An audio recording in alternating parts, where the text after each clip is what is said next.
Et bonjour les amis. Alors, confinement, jour 18 je crois aujourd'hui. J'espère que c'est ça, j'espère ne pas me tromper. Bon, si c'est pas ça, je modifierai dans le texte. Mais voilà, 18.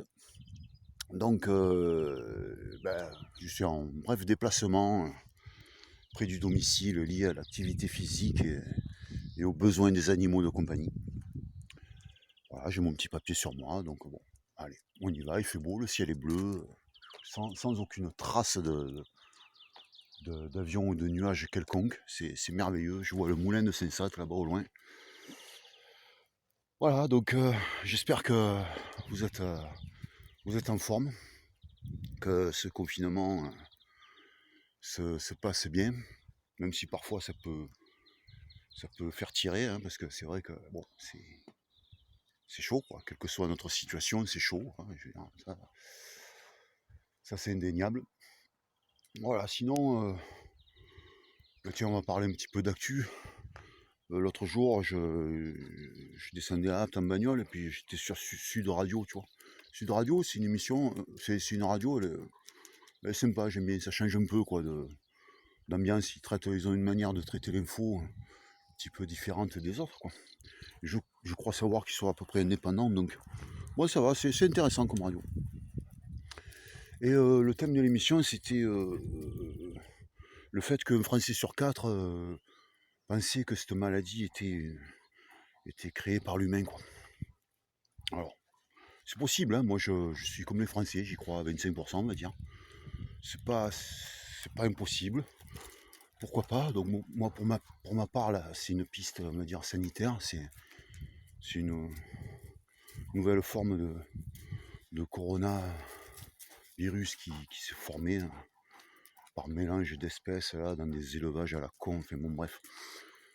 Je suppose, enfin moi c'est mon avis. Mais c'est possible aussi que ça soit une arme bactériologique. Bon, ça m'étonne un peu parce que si c'est le cas quand même, bon, quand on crée ce genre de truc, il faut se prémunir du truc, sinon on y passe, quoi, c'est clair, quoi.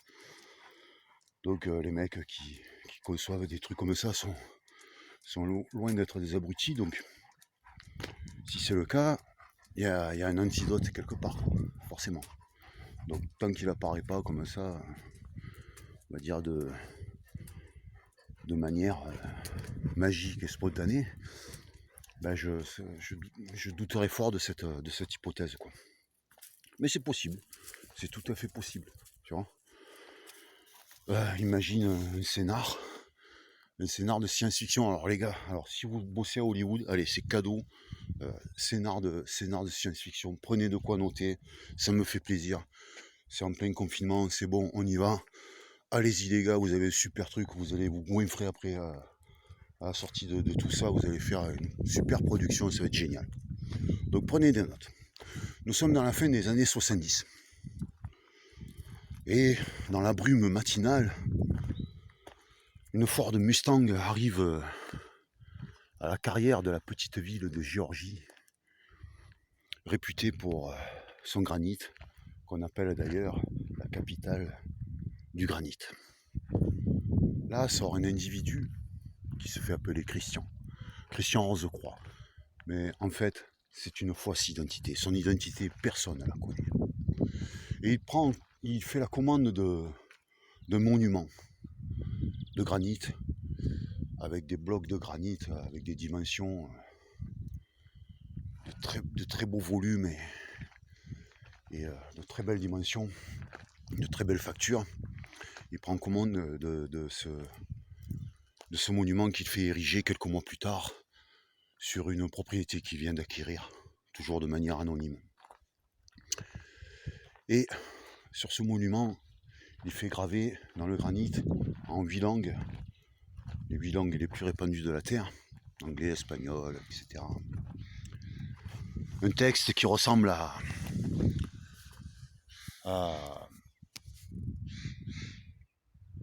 des conseils, comme un guide. Et parmi ces conseils, il est dit de, par exemple, vivre en harmonie avec la nature, unir les peuples dans une seule et même langue, faire des lois équitables pour les nations et les peuples, créer une sorte de tribunal international, ne pas agir comme un cancer sur la terre, etc., etc. Mais parmi ces conseils, le tout premier nous interpelle. Il est gravé: maintenez la population mondiale en dessous de 500 millions d'individus et vivez en harmonie avec la nature. On y est. En parallèle, un groupuscule qui s'appelle les Rosicruciens, vieux de 1000 ans, dont les origines seraient l'Europe centrale, est en train de travailler depuis des années sur un virus et son antidote. Et un jour, ils ont le produit final, le top du top. Un virus capable de muter, qui au début est tout gentil, et qui à force d'attaque et de traitement mute et devient de plus en plus létal. Ils détiennent l'antidote dans un petit flacon comme ça. Et ainsi, ils maintiennent la population mondiale à un demi-milliard d'habitants. Et le nouvel Eden est né. The End. Voilà. Voilà un petit peu le genre de scénar qu'on pourrait imaginer. Voilà, imagine, je sais pas, c'est les ricains qui ont créé le truc, ils ont l'antidote, puis ils laissent crever tout le monde, et après la terre leur appartient, quoi. Ils ont tout le pétrole qui reste, voilà, toutes les ressources et tout ça, ils sont contents. Les mecs après ils sont contents, ils peuvent bouffer des hamburgers entre potes et tout, boire des buds et tout, nickel. Voilà. Donc pour la petite histoire, ce monument décrit dans le scénario existe, c'est on l'appelle le Stone Age américain, ce sont les pierres de Géorgie. Renseignez-vous les amis, c'est très intéressant. Quand j'ai découvert ça, je suis tombé un peu de cul par terre quand même.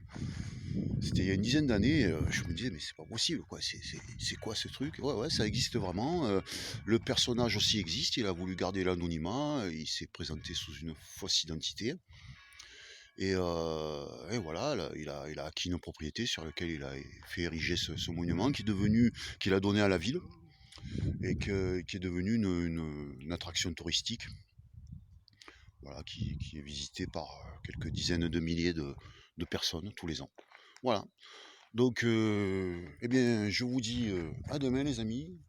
Restons forts, voilà, malgré les petits soucis que nous rencontrons de part et d'autre. Gardons le moral, ça c'est hyper important, c'est le premier truc, c'est la première des choses à faire, c'est de ne pas baisser les bras. Voilà, c'est le truc. Après, on voit, mais au milieu des trucs, tu essaies de ne pas sombrer dans le dark, hein, voilà, tu n'oublies pas le côté lumineux de la force. Ok ? Allez les amis, je vous salue, je vous dis à demain.